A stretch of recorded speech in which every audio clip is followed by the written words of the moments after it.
It's me again, and I always wonder whether this thing's on, but it must be because people are nodding. I'm Roger Loyd. I'm the convener of this panel, and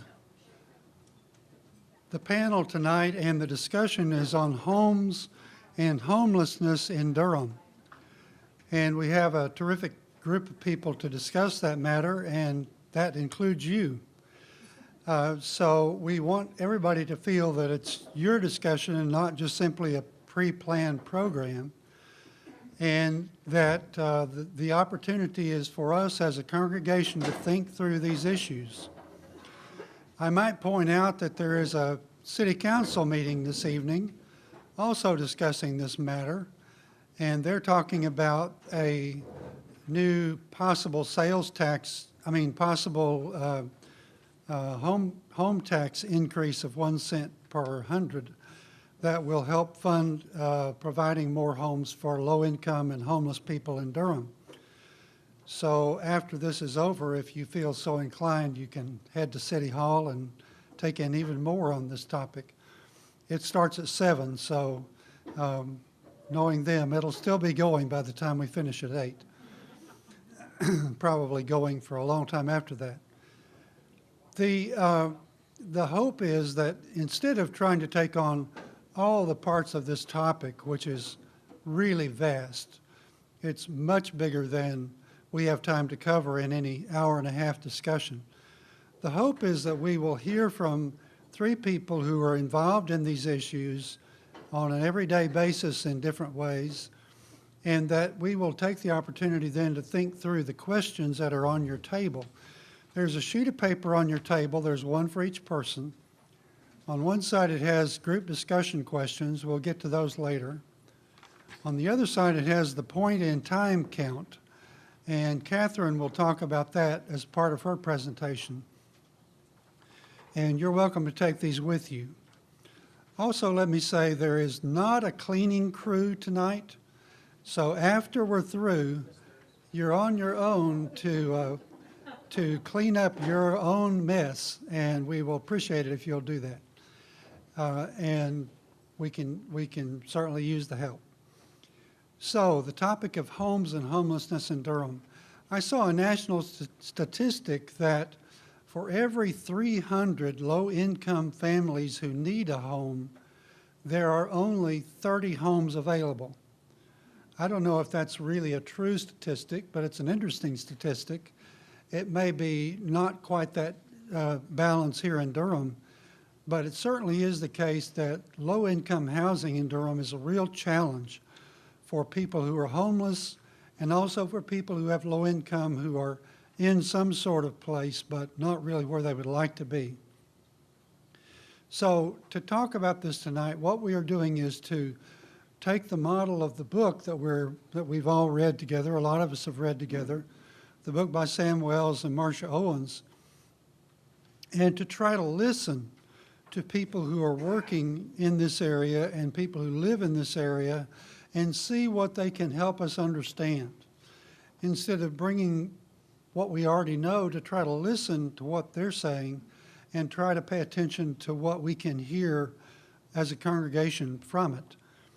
And so the 3 people are Catherine Pleil, who's the executive director of the Durham Interfaith Hospitality Network.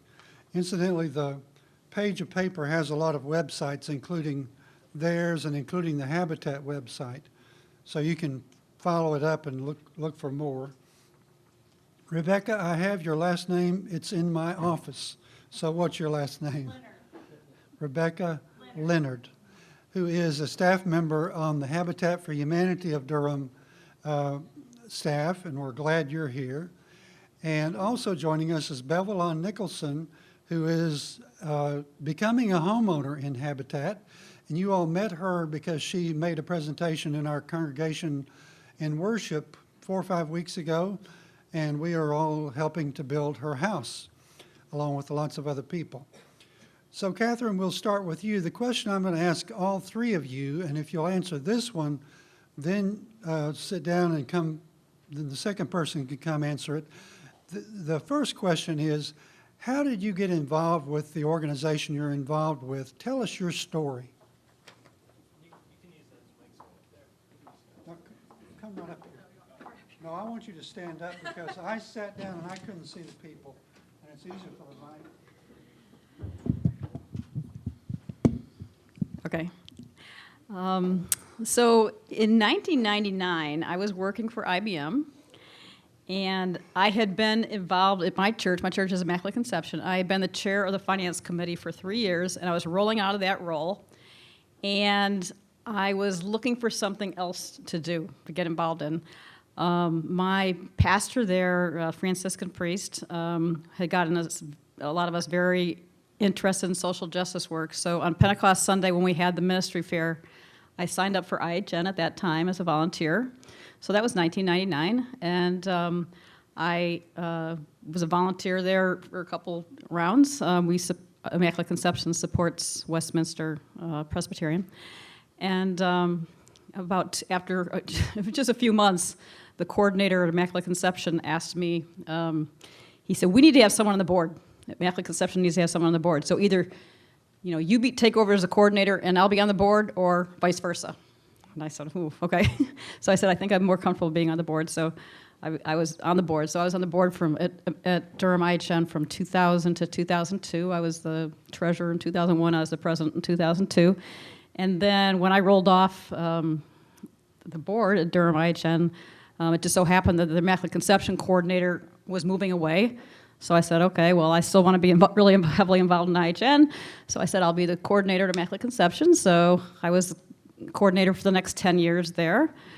And so all this time I was busy. I was working at IBM. I was a senior manager there. I was working very long hours.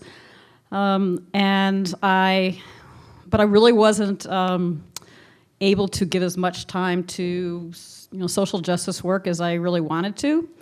And then in 2008, the spring of 2008, it suddenly hit me, like out of nowhere, that I could actually retire in January 2009 because I would have 30 years with IBM. I was like, it never even crossed my mind to retire. Didn't even think of it. But all of a sudden, I realized all these things came together, and so I realized I could retire and go into social justice work. And so I did have this. I will say I'm part of a small group that have been called the Friends of St. Francis that have been meeting for years and years and years. And so I finally confided in them in September of 2008. I kind of blurted out, I'm thinking I've studied this, I think I'm going to do it. And then I thought I should tell my family. So, after a few heart attacks later, I did that, and so I retired at 30 years. And then, a few months after I retired, God opened this door at IHN and called the executive director position. And of course, I had to apply for it. There were several good candidates, but I was just really fortunate that God sent me there. It was just honestly, like a miracle that God sent me there, because I've been so passionate about IHN for all those years. But that's how I got involved in IHN.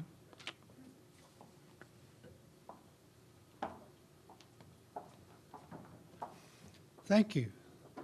And now, Belvalon Nicholson, will you come and tell us how you got involved with Habitat? You told us a little bit the other day, but tell us more.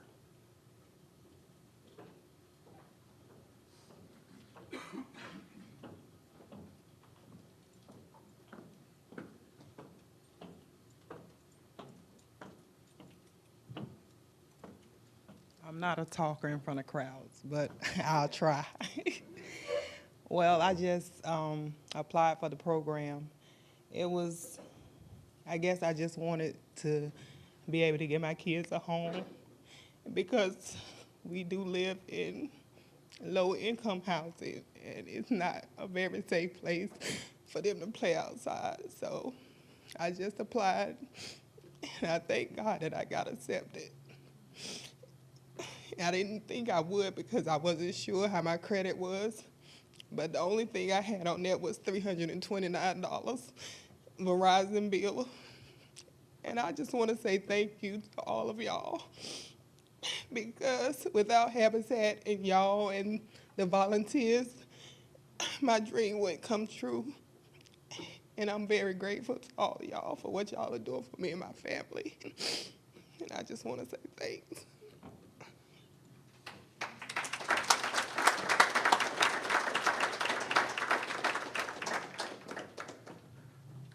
Thank you so much. And now, Rebecca Leonard, would you come and the same question, how did you get involved with Habitat? Watch the wire there when you step over, yeah. Thank you.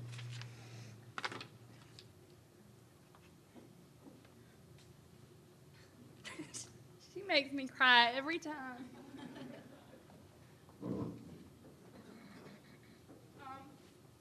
So anyways, my journey with Habitat started when I was 13 years old, 27 years ago when Habitat came to Durham. I'm the daughter of a Presbyterian pastor here in town, and he was one of a few members of the community that brought Habitat to Durham. As a 13-year-old, I got the opportunity. Back then they had different laws, and I was allowed on an active construction site. So I remember going out with my father and my church family and building homes.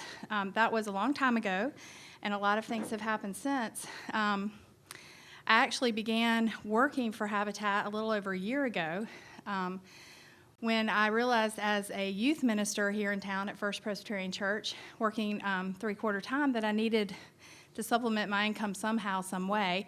And so because I'm a crazy person, I thought, well, let me go into I don't know, nonprofit work with the ministry, another job without boundaries. Anyways, so a year ago I started working part-time with Habitat for Humanity and just fell in love with the mission. And we're going to talk a little bit more about the mission, and fell in love with people like Belvalon, and really felt at home there with Habitat. Anyways, my story is that 10 months later, Habitat for Humanity offered me a full-time job. I am the Faith Relations and Youth Programs Coordinator for Habitat, and yesterday was my last day on pastoral staff at First Presbyterian Church. So anyways, that's my story and how I have come to be here tonight, and I'm so grateful to be here. Thank you.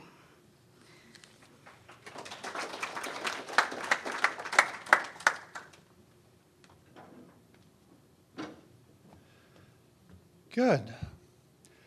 Now, the next thing we're going to try to do is ask each person to tell us more about the organization they work for, and in particular for Catherine to talk about the point-in-time count for the homeless, and for you all to talk more about the mission of Habitat and how we're involved and can be more involved.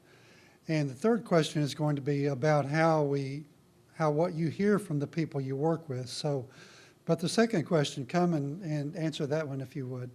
And I didn't bring the 3 questions with me, so you can answer the question I sent you if it's different.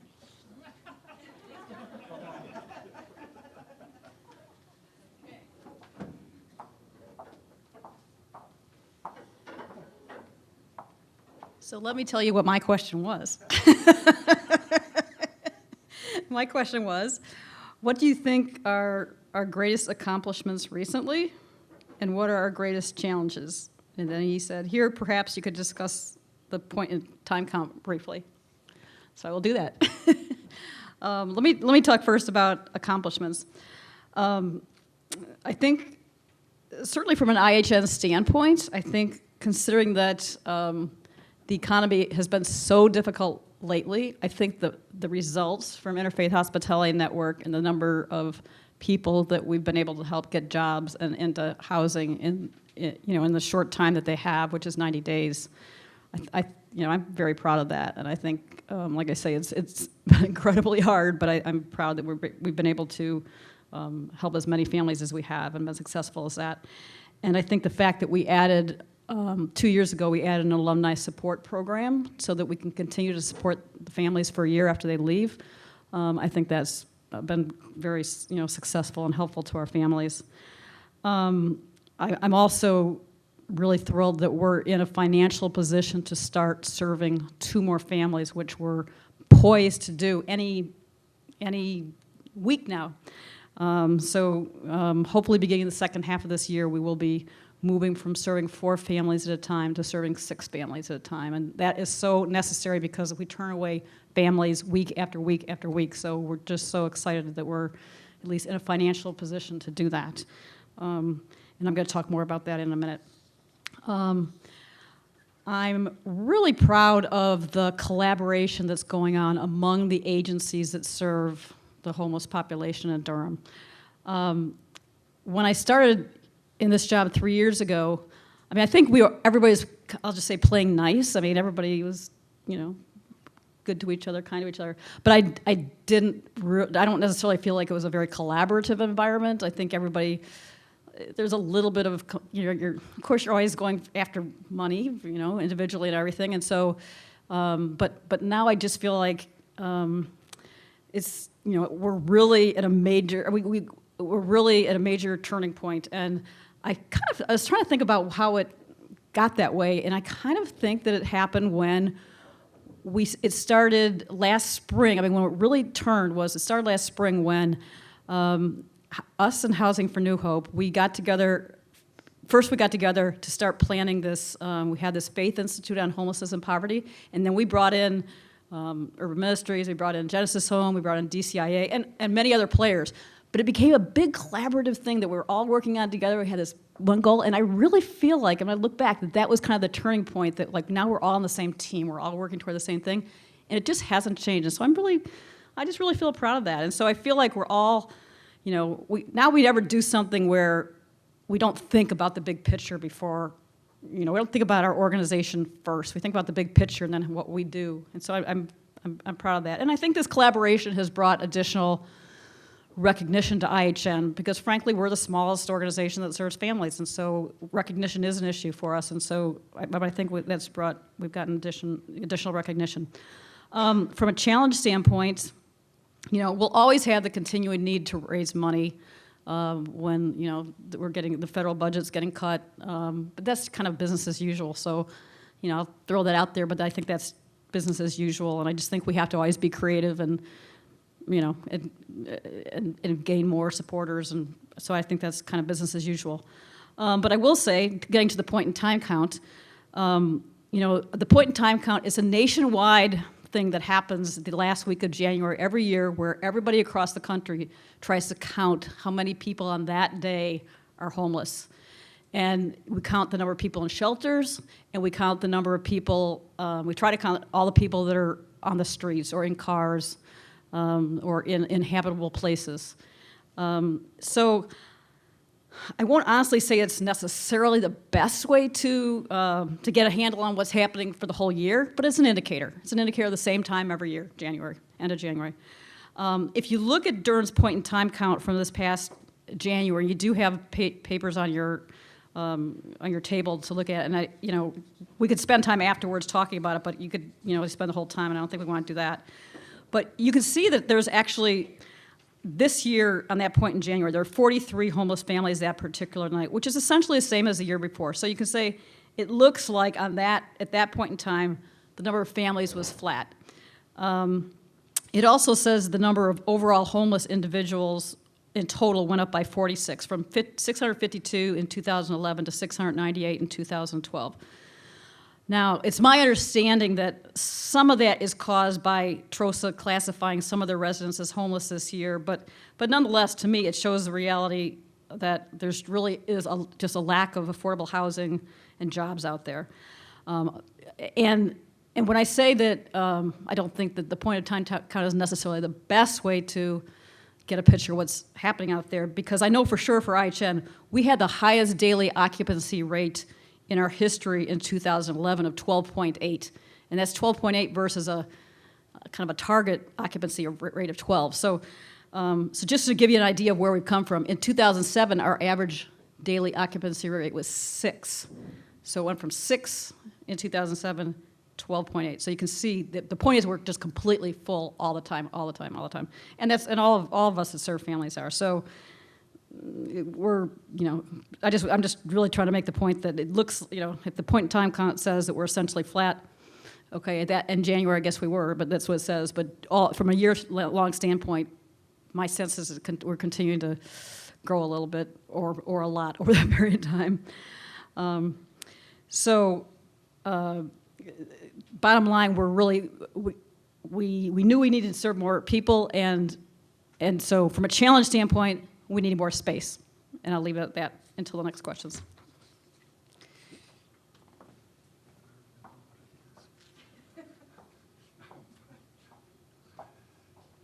So Jackie, Leonard, would you come and discuss the same thing? What were your greatest accomplishments and challenges? And now that I know what the question is, you can talk to it. Okay, so you all did have, about a month ago, I think, Belvalon come with her family and introduce herself, and you all heard from another Habitat representative then. And I know that you also are currently engaged with this build, and so you probably know a lot about what Habitat's mission is. But in case you don't, I just want to real quickly go over the fact that Habitat is a Christian-based organization whose mission it is to put folks in affordable housing, to get them out of substandard housing. We also advocate for the eradication of substandard housing. We do that by working with our local government officials and also by working with our federal elected officials. Couple of things that I wanted to say to you all about our accomplishments is that we have been here in Durham for 27 years, and in that time we've built over 270 homes. I know you all have partnered with many of those, so thank you very, very much. We have served over 600 families in the Durham community. We do build new homes, but we also build rehabs, and we also are in the process of really working on a repairs program here in Durham that we hope will serve many, many more families. We think we can reach, and we have actually city and federal funding to help reach a lot of families who are in need of critical repairs for their home. We're focusing primarily on working with the disabled, the elderly, and our veterans in that process. And a lot of you all may not know this, but for every home that we build here in Durham, we have a Home for a Home project, which means that there is a home built in our sister city in Honduras. We tithe, Habitat of Durham tithes to Habitat for Humanity International. And because of that tithing, we are paired with a city in Honduras, and we build there every year. And we actually have taken a couple trips for the last few years to Honduras. So that's a way that if any of you all are as individuals or as groups interested in partnering with us internationally, that's a really great way to do it. So our greatest accomplishments. I think, personally, our greatest accomplishments have to do with what were stated earlier, which is just sort of the collaborative work that we do. The work that we do with our partner families who, as you learned from hearing from Belvalon, give so much. They give so much of their personal time and energy during the build process by doing sweat equity to help as far as that is representative of like a down payment. And then what they do in partnership with us is promise to continue to give back. Belvalon being here tonight is in essence her way of continuing that promise. And so that's a huge part of the partnership that our home buyers have with us. They also help us keep our program sustainable because it's due to the fact that they do pay a mortgage, monthly mortgage. We're also not only a home builder but a lender, and we're able to give loans at 0% interest. And then, of course, as builders, we build green, and we work really hard on making sure that our homes are built so that they're affordable to live in, and that we keep the cost of living down by having, energy efficient everything.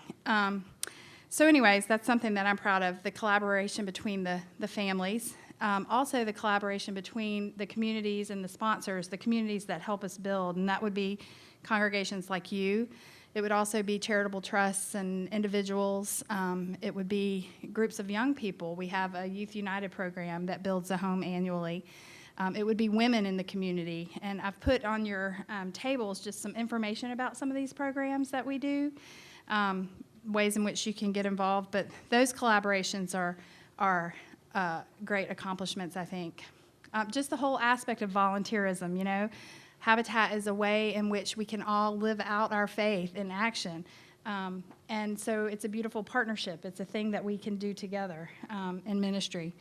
The other way that I'm proud of as far as accomplishments with Habitat is our collaboration with the other, excuse me, the communities and the other organizations that are, you know, as far as social justice issues, working toward the same end that we are. We are now engaged in an initiative called the Neighborhood Revitalization Initiative, and we're working really hard to help, well, first, to build relationships, really, because that's what it's really all about, as far as going in and getting to know folks and working with organizations that are doing things like helping the folks that are homeless, and working as partners in the whole process and trying to lift folks up. So anyways, those are the things that I'm most proud of. I can't say that would necessarily be, those would necessarily be the same, you know, like everyone who works for Habitat probably has something different that they're proud of,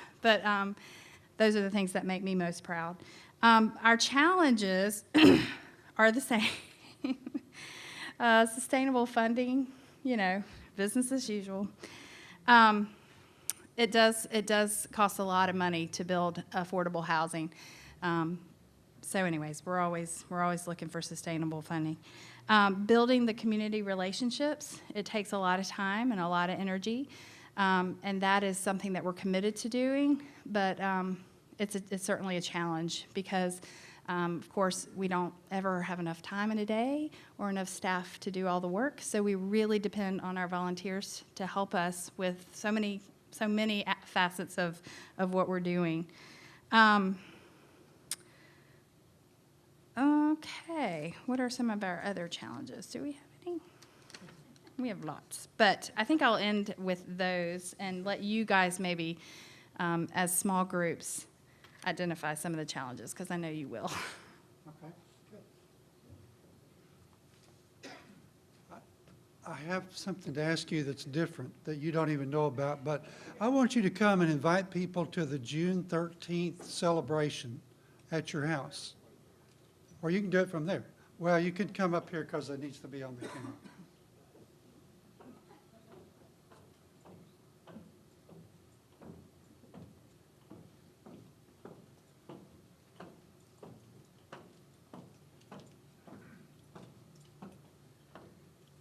On June the 23rd is the dedication for my house, and if possible, you all are invited.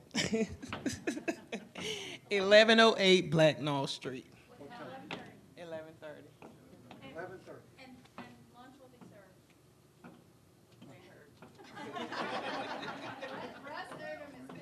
Thank you. Thank you. June 23rd.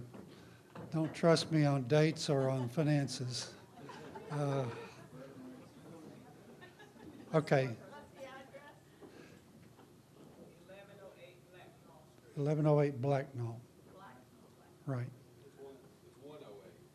What?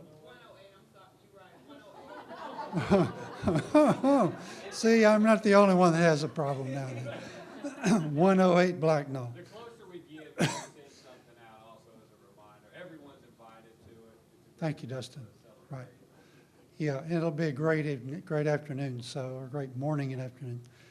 The third question is more on the nitty-gritty of what we're hearing from the people you work with, and Catherine has another thing else to discuss with us, so come on up and talk. And we're about to wrap up and get into our group discussion, so be patient for just a little longer. Oh, you're doing fine. The number 3 was, how can Duke Memorial help DIHN the most? Is that okay for that one? Okay, so one thing that I wanted to bring up, especially because of what's going on in City Hall tonight, was advocacy. It's really important that we have advocates across the city and county that advocate on behalf of homelessness and poverty in Durham.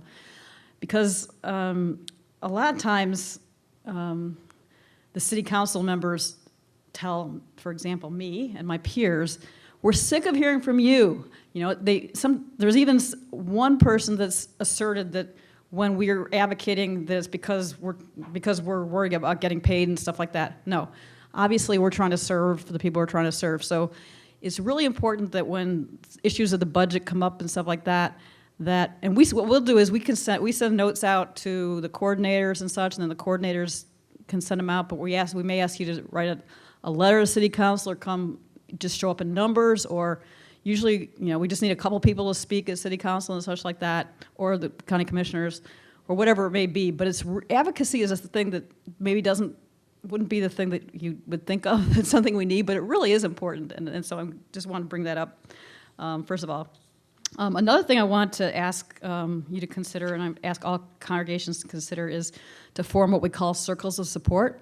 Circle of support is a small group, 4 to 10 people, to support a previously homeless household. And the idea is it's not an IHN only thing. It's something that all of us collaborate together. It's actually run by Genesis Home. They do the training, but all of us, Genesis Home, IHN, Urban Ministries, Housing for New Hope, work together to try to recruit congregations to form small groups that will support a household for the next year after they move out of homelessness, to avoid getting into homelessness again, because it's so important. So many people that become homeless do so because they may be very similar to the next person, except the one thing that's different is that they don't have that social support network. And so I would ask you to consider that. I also brought a list. I only have about 20 copies, but if you may not be ready yet to commit to a circle support. You think, well, God, I can't commit to that yet. But there's smaller things that you could do, like help with our life skills curriculum. You could teach a class after dinner.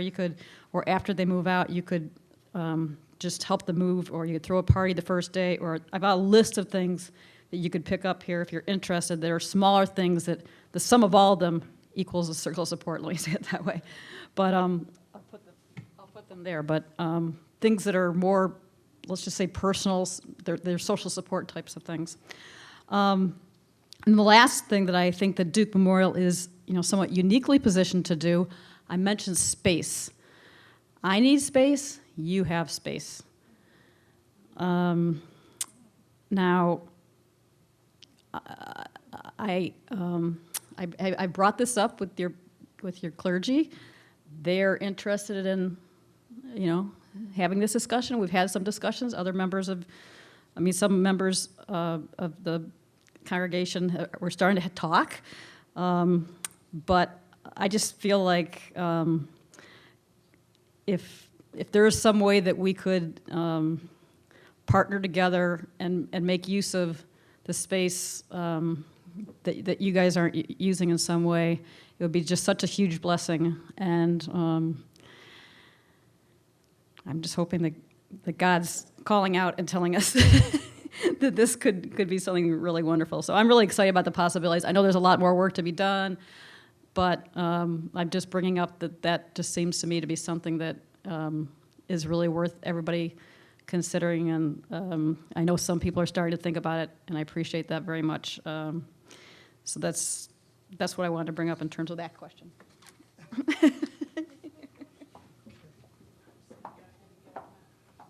And how can we, I'm going to come on up because I know all right, you know the story. Yeah. So ways in which you all can help Habitat.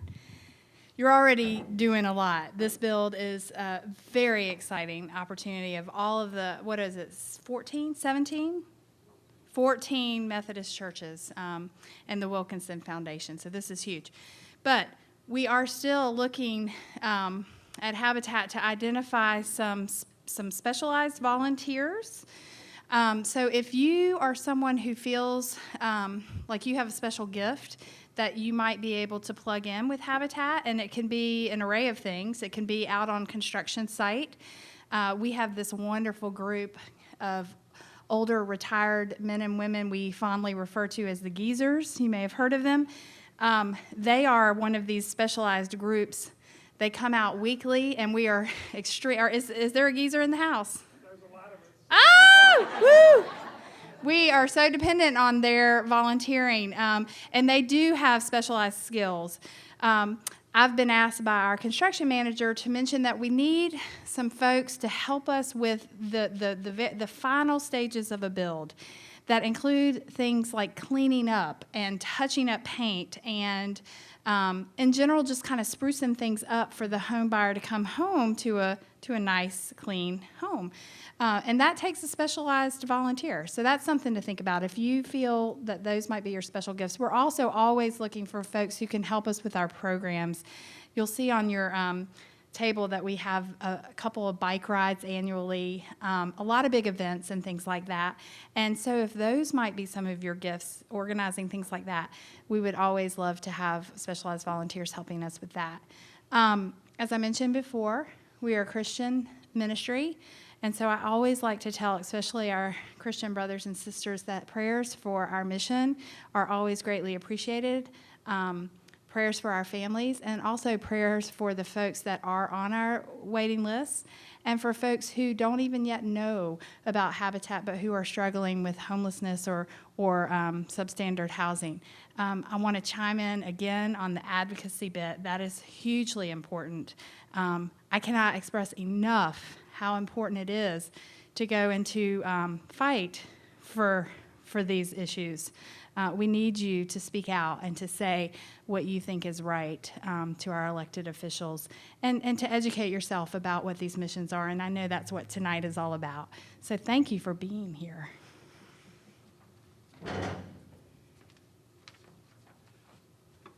We're so delighted that you've all three come to join us and think about these issues together. By the way, several of us have advocated for these issues with the City Council and continuing to do that, and got responses back from the City Council saying we're trying, and that's good. What I'd like to do is ask you to take about 10 minutes at your table and talk about these questions, anything else that's come up in your mind, to sort of get your own table sense about what the issues seem to be. How could we be with our homeless neighbors better? What are your concerns about low-income housing and homelessness? And then the obvious question, what will you do? Because a good dinner is not that hard to find, but a good concern is a challenge. It makes you think, what can I do? And many of you are already doing a good deal, but thank you for that. At the end of the 10 minutes, instead of taking each table's report, what we're going to do is ask the panel to come back up and to answer questions from you that you may have thought of in the meantime. So somebody jot a note down if you come up with a question you'd like to ask one of our guests or each other, and we'll do that and take plenty of time. At the end of our 2 hours, I will make the usual pitch for IHN volunteering, but there will also be other opportunities for you to think about what you may want to do. So please take about 10 minutes and have your discussion. And it's now 7:15, so we're actually doing remarkably well on time. And so we've got plenty of time. Take about 10 or minutes or so, and we'll come back together a little after 7:25 and have a good final discussion and comment. Okay? If your group is like my group, we could not find a place to stop, so we finally just said, well, it's time. But we had lots of good ideas, and I think your group probably did too. And what I'd like to do is ask Catherine and Rebecca and Belvalon to come if you want to, but it's up to you. But certainly the two organization representatives come and answer questions that have come up in the groups. I know our group had several questions. You can either just sit at the table if you'd rather prefer to do that, or stand, whatever is comfortable. If y'all want to head up and just...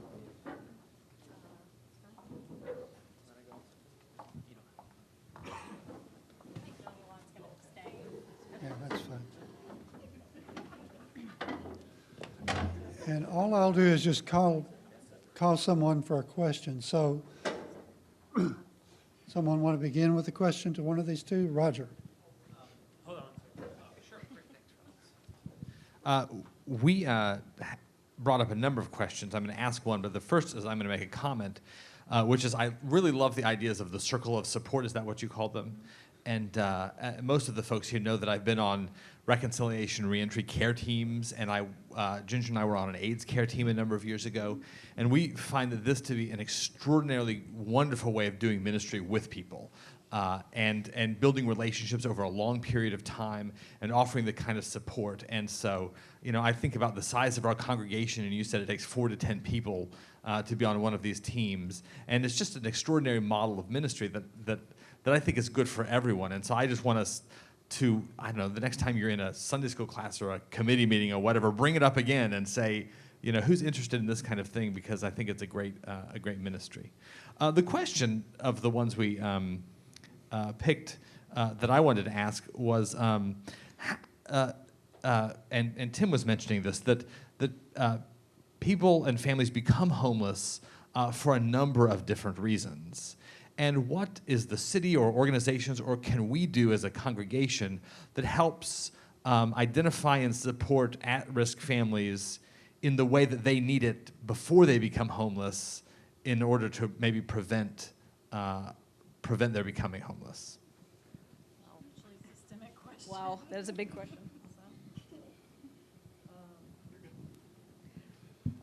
That really is a huge question. I mean, certainly, it certainly goes back to there's a lot of things. It certainly goes back to education. I mean, because it's the whole system.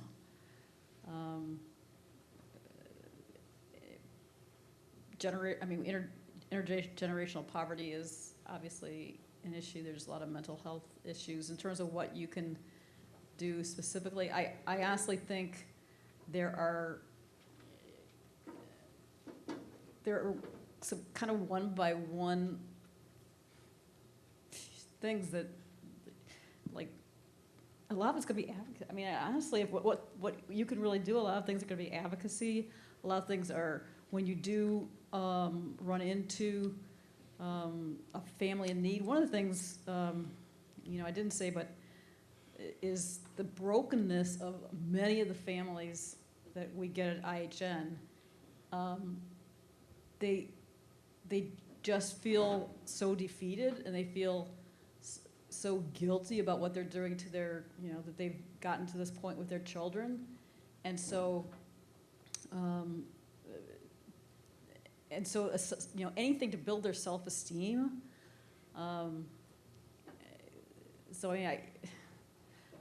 That a lot of course, we're dealing with people once they get there, but I didn't really get a chance to say that, but while you're dealing with our families at IHN,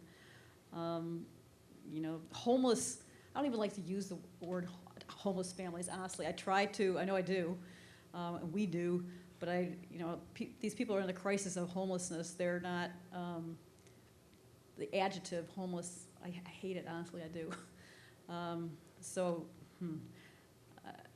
I don't know. I don't have any simple answers. I mean, we got to advocate for affordable housing. We got to advocate for jobs, jobs at a living wage. I mean, mental health. Yeah, mental health is huge. You saw on the back of the handout about the point in time count, but you saw how many hours people would have to work at minimum wage to be able to afford rental housing. We didn't actually pass that page out. Oh, you didn't pass that page out? No, Okay. you might want to Let read me it. just mention that, if I can find it. I got so many papers here, I don't know what to do with. Let's see.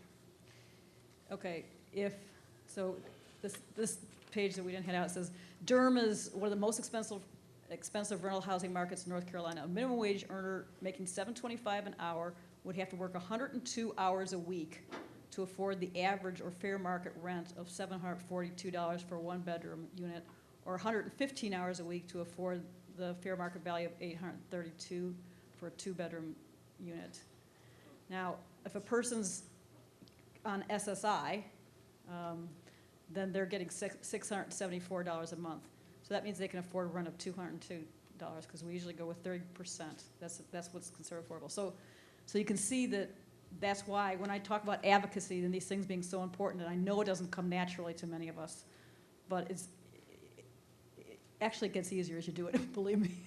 So those are the kind of affordable housing and jobs. I mean, and social supports, and mental health is, almost everybody has mental health issues when they come to us, because if they didn't have them to start with, honestly, I mean, I know I'd be depressed if if I've gone through crisis after crisis and become homeless. So, I mean, yes, they're just big systemic issues that are causing this, honestly. Does anyone have a question that's not encyclopedic in nature? Yes, Erica. So I have a question, I think for both of you, but I've always wondered this about Habitat.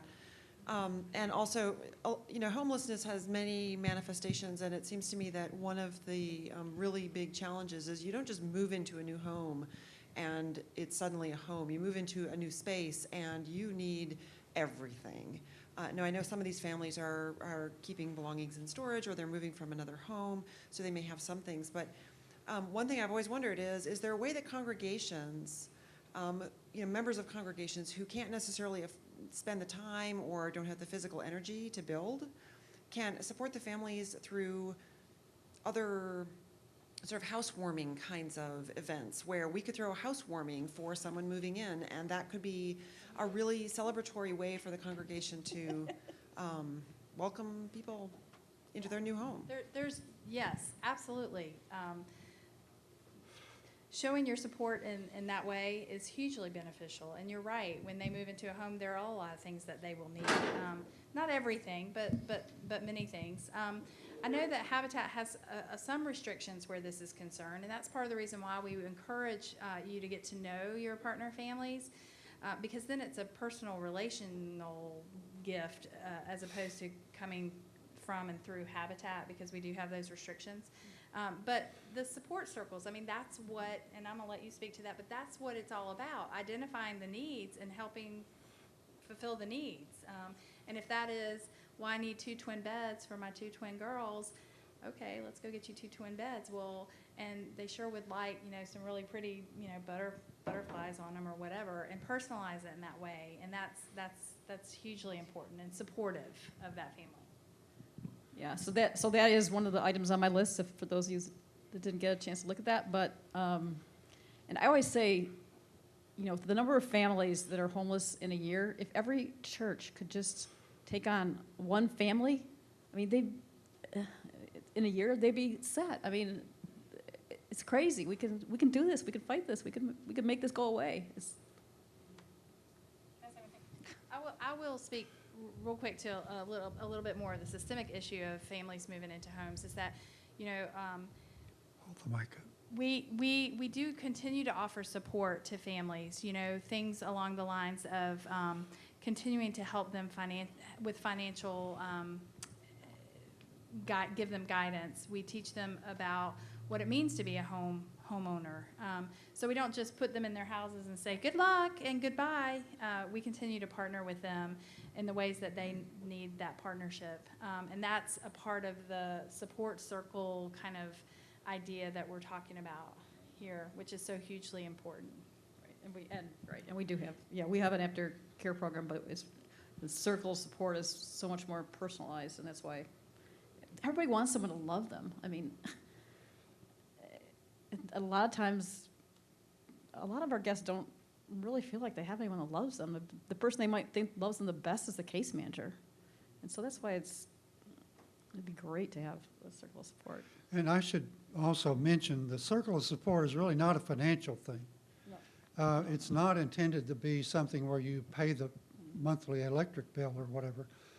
It's not forbidden, Absolutely not. but Absolutely not. it's not the reason for the circle of support at all. Okay, there were a couple other, back in the back. Yeah, Christine.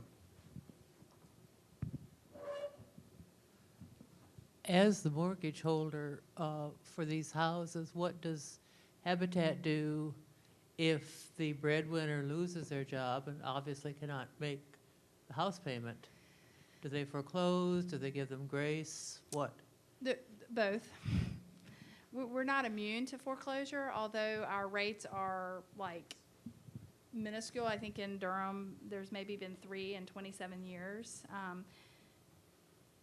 But we do offer grace, and we work with the families to an enormous extent, I think. I don't know exactly what that process looks like because we haven't had to go through that process in my tenure with Habitat. But we do work with the families because everyone is affected by loss of job and loss of income for whatever reason, and so we work with them. But we all are also a mortgage lender, and we are dependent on those loans to continue our sustainability. And so there has come time when we've had to foreclose, and we're not immune to that. Our group had a question about child care for families that are homeless and trying to make it back into a home. Can you talk about how you work with child care for families? Yeah, we are very blessed that in Durham County, a family that goes into a shelter is immediately eligible for a child care voucher. So we work with Child Care Alliance to get child care vouchers for any child that's not school age, and then we'll work with, and they can keep them after they leave as long as they are working. So I think they get like 1 month grace, and then they'll lose them. So it's very, that is it's a gold mine. So what is it? What is a child care voucher? A child care voucher that pays them, it pays for their child care. It pays for them so they can, well, it pays up to, it's, a market rate. It's worth, I don't know, whatever, $800 a month. So if there's if it's like a 5-star or something, they would have to pay the overage, but so they can keep it, like I say, as long as they're working, which is a big incentive to keep a job. Can I add something? Can I add I something think to we the have question? time for about 2 more questions, but go All ahead. right, I just want to say one more thing. I don't want to end on that negative, but we do foreclose. I want to say though, Habitat, we set people up for success. That's one of the things that I'm most proud of is that the folks who move into homes that are built with Habitat are moving into homes that are essentially going to cost them less than the rentals. I mean, we just heard the statistics about what it costs to rent here in Durham. So they're moving into homes that are their homes that are less to pay for monthly than the situations they're renting. And then, like I mentioned earlier, as far as our green building, that our utility bills and the power bills are so low in these homes that also helps keep it affordable, and that's us setting them up for success, and that we're creating a situation that is affordable and doable. Yeah. I think we may have time for one more question. Did you have a question, Fuller? Young Fuller? I thought I saw your hand.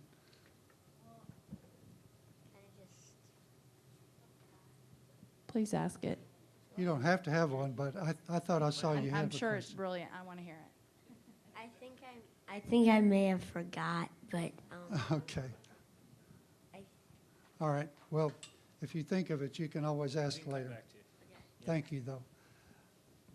Question for IHN. What do you need space in our church for? What we want to do is we want to, I told you before that we're trying to serve 2 more families, right? So right now we're serving 4 families. We want to serve 2 more. What we'd like to do is move our current day house. Are you familiar with our day house? It's on 1216 North Roxborough Street. It's in a little house. We'd like to move our day house facilities over here in the space behind the Soul Cafe, and that would be in the offices and the facilities for the home, the families that rotate for their home base. And then in the current day house, we'd be able to have 2 more families stationary. We have 1 family stationary in the basement space already, 2 families stationary. So we would have 3 families stationary over there. We'd have 3 families rotating out of here. So instead of rotating from Roxborough Street, they could rotate out of here. And then we'd have our offices here too. Thank you. Now You remember. Now, I'm going to call on Katie and John in a minute. Oh, okay, go ahead.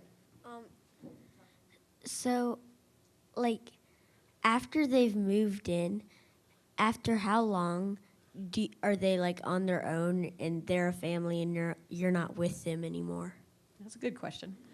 The maximum stay is normally 3 months. So within 3-month period, we're trying to help the parents get a job and into permanent housing within that 3-month period of time. That's the norm. There could be exceptions, but that's typically what happens. Good last question. What, Ginger wants to, okay, well, what I was going to do was to say, one of the things you could do would be volunteer for IHN. And we do have IHN coming July the 1st through the 8th. And as you know, that's the week of July the 4th, which is a week a lot of people leave town.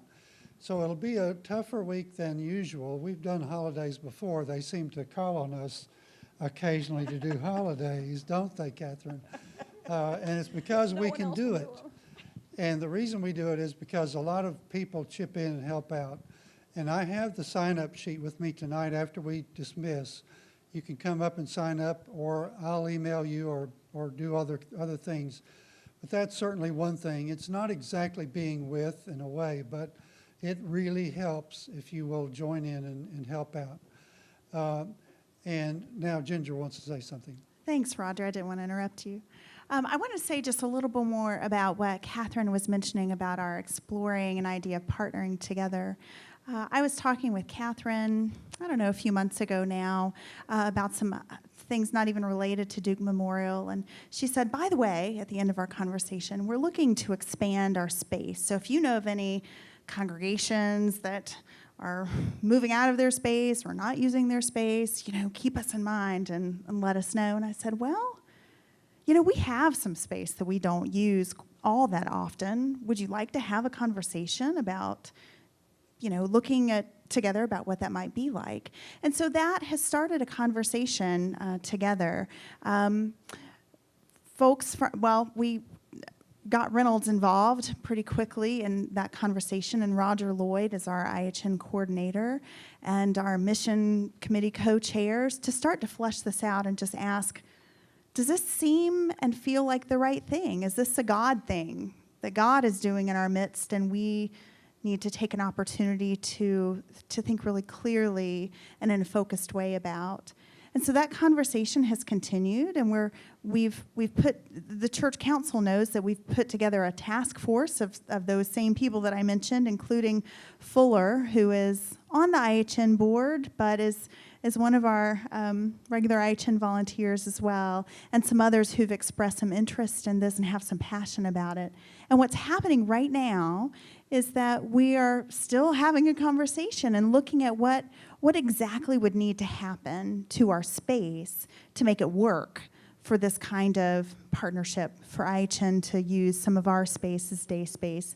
And we've specifically thought about the lower level of the sanctuary building, knowing that that's not often used and perhaps some really wonderful space.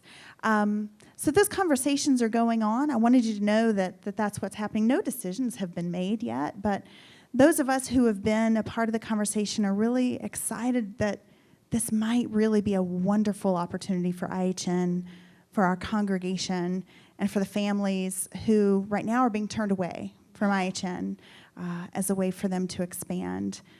The great thing is that Duke Memorial has such a long history with IHN, and we know and trust the ministry. And so we'll see what happens. We'll see what God is leading.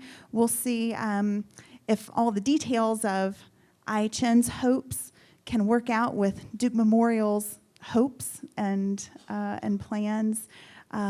Fuller and Roger are helping to coordinate this continued conversation and exploring these questions, and we're really glad about that. Is there anything else that either of you would like to add about that, just so that we're all on the same page? Thank you. I appreciate you doing that. No, I think it's a terrific conversation to have, and I'm looking forward to opening it up as soon as we can to more people who are interested. And certainly, if you have any questions, direct them to Ginger, to myself, or to Roger. More input is better. So.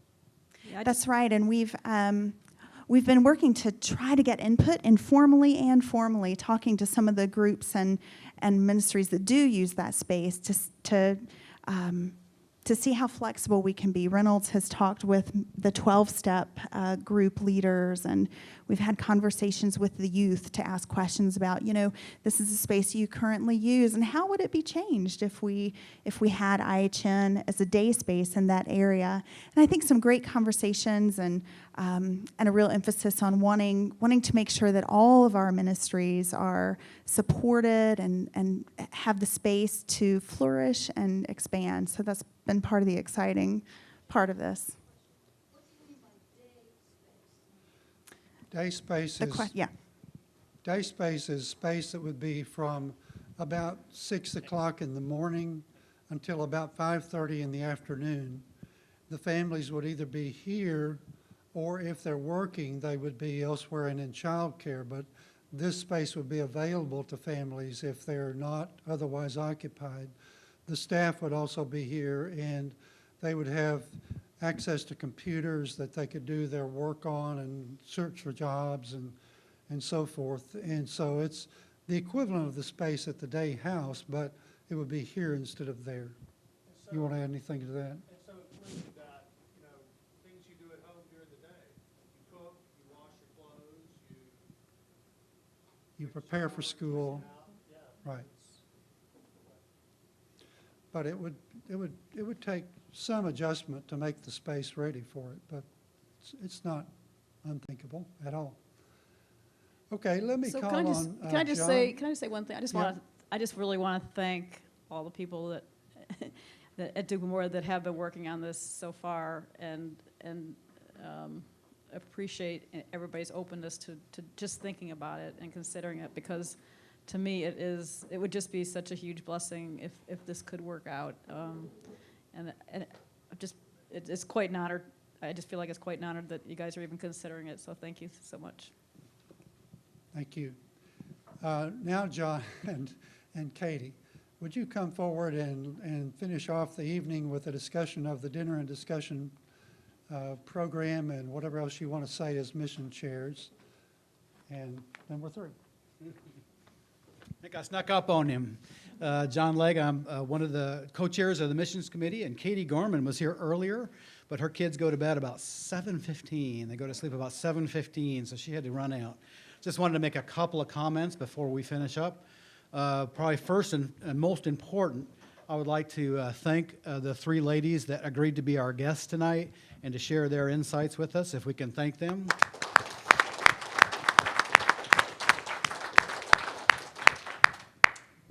And I'd like to thank Roger as well for organizing our activity tonight. Let's thank him as well. One of the things that I've come to realize that we are truly blessed with, and one of the things that makes me so excited going forward, being involved in the missions of this church, is we've got some exceptional leaders in our congregation that are participating in some of these areas, not only in our church, but with the organizations in our community and with the government and the organizations in a bigger picture. I think that's an exciting opportunity for us. I also want to thank each of you for being here, for being committed, for being interested and listening. I think it's very excited, and thank you all for taking the time out to join us tonight. A couple of things looking ahead. I wanted to mention, or just put in a real quick plug for the blog that we have on our website. A couple of folks have made some nice comments. Katie just wrote a very poignant little reflection of our past 6 months of listening and some of the activities we've had. So if you have an opportunity to go on, check out the blog that we have on our website. I think it's a nice conversation getting going. John forgot to mention that he had a recent blog post as well. So, but I don't write as well as Reynolds and Katie do. But one of the nice things is I do think there's a little bit of a conversation going. So when I hear someone like these individuals telling us about activities that are going on in our community, some political events, some need for support in forums, I'd love for our blog to be a spot where folks could just go to look and find those things. So I think we're growing it, and I hope that will continue to grow. Please take a look at that. One of the things I wanted to mention just really quickly, and one of the fun things I think about being a part of our church during the summertime, is I like hearing about what our kids are doing. And the summertime is one of the times when our youth are participating in some of their mission activities in full force because they have the time to do that. Many of our adults are working with them. So keep an eye out in the next couple of months to hear about the activities. Our kids are going on a mission trip in June, and then there's another one in August. So please keep a listen out and for stories about that, as well as to support those kids that are going on those trips and their families and the adults that are joining them. And I'll also just make a mention, because this might be something you need to take a look at your calendars for, but one of the things that is going to come up in the early fall in September, the dates are actually September 14th and 15th.